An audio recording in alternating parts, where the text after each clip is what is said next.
Hello everyone, my name is Ted Hui. I'm a former legislator from Hong Kong, now living in exile in Australia. Today I'd like to talk about incidents in which Hong Kongers were dragged into a Chinese consulate in Manchester in the UK, and the Hong Kong protesters got beaten up inside the consulate.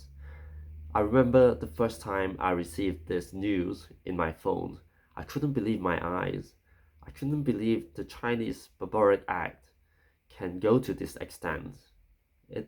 Things like this never happened before. It's totally unprecedented. But if you look at it, think about it more closely, the incident is extremely serious. But I have a feeling that within international communities or within UK, it's not getting enough attention or discussions, or at least more responses from the British authority. Because when we look at the nature, or when we look at the effect of the incidents, see how barbaric it is, and the act of beating people up because of the others' public opinions or political opinions, and beating them up is extremely uncivilized. It puts Hong Kongers and also many protesters against the Chinese consulate, against the Chinese regimes, at much higher risk at the time they have to organize protests outside Chinese embassies or consulates.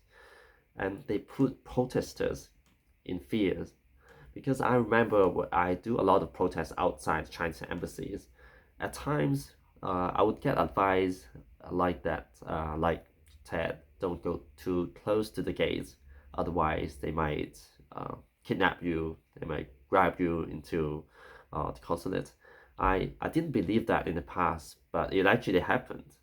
So the incident itself, it's dragging the UK and perhaps the world back to uncivilizations.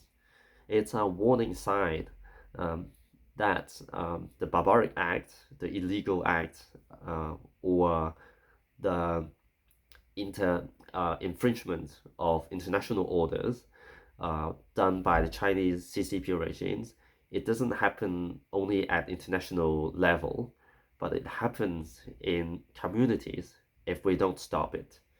So I think there are things that the UK authority should do, and they must act bigger and quicker. I think that the response from the UK authority must be in very much high profile than now.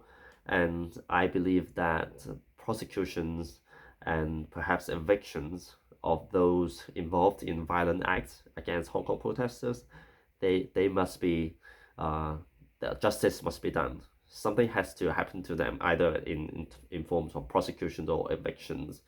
And don't let the world see that, oh, it's like they have an exemption because it's inside the embassy and because it's a diplomatic issue, and so that they're exempted from prosecutions.